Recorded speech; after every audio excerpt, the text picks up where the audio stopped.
Hello दोस्तों, रितु की रसोई में आपका स्वागत है। दोस्तों, आज मैं एक यूनिक सा अचार की रेसिपी लेके आई हूँ। आपने खीरे को सलाद में खाया होगा, आज मैं खीरे से अचार बनाऊँगी। खीरा अचार के लिए हमें जो इंग्रेडिएंट्स चाहिए वो भी बहुत ही यूनिक से है, जो कि आपने ज़्यादातर सलाद में कभी इस्तेमाल नहीं किया होगा। तो एक एकदम सी न्यू रेसिपी है और जिन लोगों को खीरा पसंद नहीं है उनको भी ये सलाद अगर आप देंगे, ये अचार दे देंगे तो सलाद को भी भूल जाएंगे और अचार को चपाती के साथ कपाप के खा जाएंगे। और उसके लिए हमें जो चीज़ें लगेगी वो भी सारी चीज़ें ऐसी है कि जो कि हमें हमारी रसोई में से ही मिल जाए और ज़्यादातर तेल का भी इस्तेमाल हमें नहीं करना है।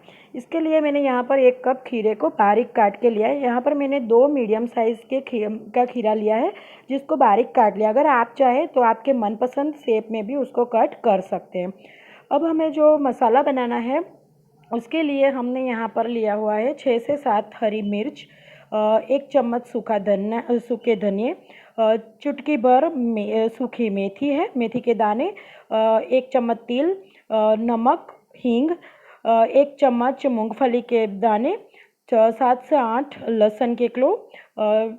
और बाद में हमें जो तड़का लगाना है उसके लिए लिया है तेल, राई, पिंच ऑफ हल्दी, सूखा लाल मिर्चा, कड़ी पत्ते, चने की दाल और एंड में हमें ऐड करना है नींबू का रस। तो आइए अब हम अचार के लिए मसाला रेडी करते हैं। यहाँ पर मैंने एक नॉन स्टिक पैन लिया है और सारे मसालों को हमें ड्राई रोस्ट करना है, कहीं पे भी तेल का इस्तेमाल नहीं करना है। बहुत ही कम तेल में ये अचार हमारा बन के रेडी होने वाला है।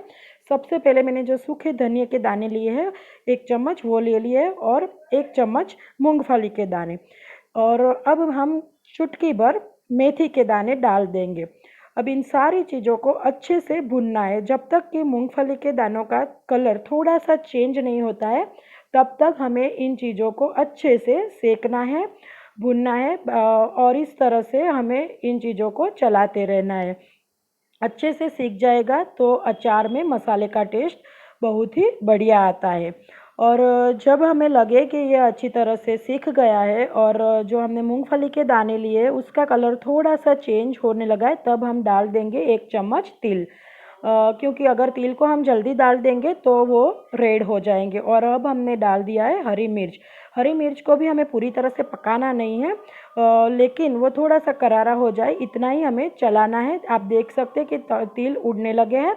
तो अब हम क्या करेंगे कि गैस की फ्लेम को ऑफ कर देंगे और इन सारे मसालों को मिक्सर जार में ले लेंगे। अब हम दोबारा से इन मसालों को मिक्सर जार में ट्रांसफ़र करने के बाद दोबारा से वही पैन रख लेंगे गैस के ऊपर, और जो हमने लहसुन की कलियाँ ली है 6 से 7 क्लोज लहसुन लिया है उसको भी इसी तरह से ड्राई रोस्ट कर लेंगे। बहुत ज़्यादा नहीं भुनना है, लहसुन बहुत ज़्यादा डार्क ना हो जाए उसका भी हमें ध्यान रखना है, और लहसुन को इस तरह से अलग ही सीखना है। तो अच्छी तरह से ऐसे चलाते रहेंगे तो आधी मिनट या तो 1 मिनट में हमारा लहसुन भी सीख के रेडी हो जाएगा।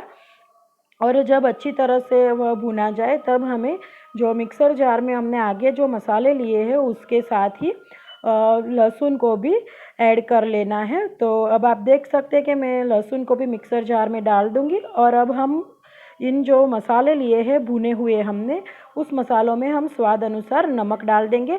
दोस्तों ध्यान रखिए कि अचार है तो इसमें हम नमक और नींबू अच्छे तरीके से डालेंगे तो ही अचार का टेस्ट बढ़िया आएगा और लंबे समय तक अच्छा भी रहेगा। अब इन सारे मसालों को थोड़ा सा रूम टेम्परेचर पर आए उसके बाद ऐसा कोर्सली क्रश करना है, बहुत स्मूथ पेस्ट नहीं बनाना है, इस तरह से ही उसको क्रश करना है। अब हम एक बाउल में खीरे के जो हमने छोटे छोटे टुकड़े किए वो ले लेंगे। उसके ऊपर हम ये जो तैयार किया हुआ हमारा अचार का मसाला है वो डाल देंगे। दोस्तों है ना, हमारा मसाला भी एकदम यूनिक सा, ऐसे मसाले का अचार आपने पहले कभी नहीं खाया होगा। तो ये सारा मसाला हम उसमें डाल देंगे और इसे अच्छी तरह से मिला लेंगे। जब ये सारी चीज़ें अच्छी तरह से घुल जाएगी एक दूसरे के अंदर, मसाला सारे खीरे के टुकड़े पर लग जाएंगे, तब हम क्या करेंगे, अब हम एक पैन ले लेंगे और उसमें हम तड़का लगाएंगे अचार का। उसके लिए हम सबसे पहले लेंगे तेल, और बहुत ज़्यादा तेल की आवश्यकता नहीं है। यहाँ पर हमने सिर्फ 1.5 चम्मच तेल लिया हुआ है।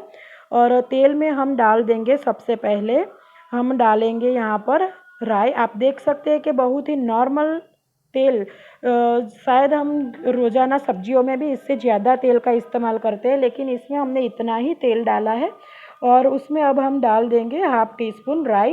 अब तड़के को अच्छी तरह से राई को खिलने देंगे, और जब हमारी राई खिली हो जाएगी उसके बाद हम डालेंगे हींग। हींग का टेस्ट इसके अंदर बहुत ही अच्छा आता है। हींग यानी कि एसोफिटेडा, जिसकी फ्रेगरेंस किसी भी रेसिपी में बहुत ही चढ़ के आती है।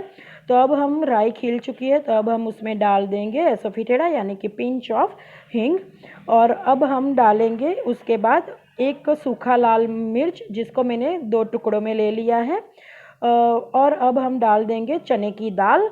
और यहाँ पर ये दाल का टेस्ट भी बहुत अच्छा आता है, और अगर आप चाहें तो आधा चम्मच उड़द दाल भी डाल सकते हैं। तो यहाँ पर मैंने चने दाल डाल दिया। अब दाल को हमें थोड़ी पकानी है, थोड़ी सी क्रिस्पी करनी है, इसलिए उसको चलाते रहेंगे। 8 से 10 पत्ते कड़ी पत्ते डाल दिए, इसका भी बहुत बढ़िया टेस्ट आता है। और इन सारे मसालों को अच्छी तरह से हमें भुनना है, तड़के को अच्छे से सीखना है। अब हम उसमें पिंच ऑफ हल्दी, जो कि एक बहुत अच्छा कलर देंगी हमारे अचार को। अगर आपको हल्दी का टेस्ट या तो कलर पसंद नहीं है तो आप उसको स्किप भी कर सकते हैं। उसके बाद में आप देखें कि हम हमारी जो चने की दाल है उसे अच्छी तरह से सीख जाए, तब तक हम बघार को चलाते रहेंगे, हमारे तड़के को इस तरह से चलाते रहेंगे। आप देख सकते हैं कि दाल का कलर जो है वो चेंज होने लगा है, हमारे कड़ी पत्ते भी अच्छे से क्रिस्पी हो गए, यानी कि अब हमारा जो तड़का है वो बन के रेडी हो गया है। तो अब हम क्या करेंगे, अब हम गैस को ऑफ कर देंगे और इस तड़के को, जो खीरा और अचार मसाला मिक्स किया हुआ है, उसके ऊपर हम डाल देंगे और अच्छे से तड़के को अचार में मिक्स कर लेंगे। ये बहुत ही बढ़िया और एक यूनिक प्रकार का अचार हमारा बन रहा है। आप देख सकते हैं कि यहाँ पर अच्छे से मैं तड़के को मिला रही हूँ, और वाह, उसकी जो फ्रेगरेंस है बहुत ही बढ़िया फ्रेगरेंस आ रही है। और इसका टेस्ट भी बहुत बढ़िया आता है जब हम इसे अच्छी तरह से मिला लेंगे। इस अचार को मिला लेने के बाद अंत में हम उसमें डाल देंगे नींबू का रस। यहाँ पर मैंने 1 नींबू का रस निकाल के लिया है। और एक बार आप नमक का चख कर देख लीजिएगा, अगर नमक कम लगता है तो दोबारा नमक भी डाल देना है उसमें। और इस अचार को अच्छे से मिक्स करने के बाद एक एयर टाइट डिब्बे में भर के फ्रिज में रख देना है, और इसको हम 8 से 10 दिन तक अच्छे से फ्रिज में स्टोर कर सकते हैं। आप देख सकते हैं कि हमारा अचार यहाँ पर बन के रेडी है। दिखने में ही कितना टेम्पटिंग लग रहा है। बिल्कुल माउथ वाटरिंग रेसिपी है, तो दोस्तों आप भी ज़रूर से ट्राई कीजिएगा। और इस अचार की रेसिपी अगर आपको पसंद आती है तो आप भी बनाइएगा, और आपको मेरी रेसिपीज़ पसंद आती है तो मेरी चैनल को लाइक, शेयर और सब्सक्राइब करना मत भूलिएगा। एक बार सब्सक्राइब कर लीजिएगा, तो आपको बार बार इस तरह से टेम्पटिंग और टेंगी इंस्टेंट रेसिपीज़ मैं दिखाती रहूँगी।